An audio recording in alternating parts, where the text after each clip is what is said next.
Todo empezó en mi primera peli, ¿cómo se llama? Estaba la productora, me estaban trapeando. Que no me tocaba a mí, la verdad era el departamento de arte. Yo entré ahí como arte y en eso pasó el famosísimo acomodando una luz, no me acuerdo con qué otro grip, pero estaba acomodando una luz. Entonces mientras me estaban regañando a mí, la productora se volteó y le dijo: silencio, que estamos grabando.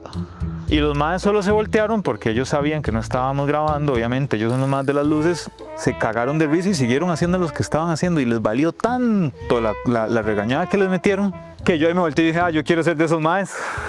Yo voy a ser de esos maes. Y terminé ahí andando con un mae, un tal que vos conocés. Y ahí empezó mi historia de cine. Güey, puta.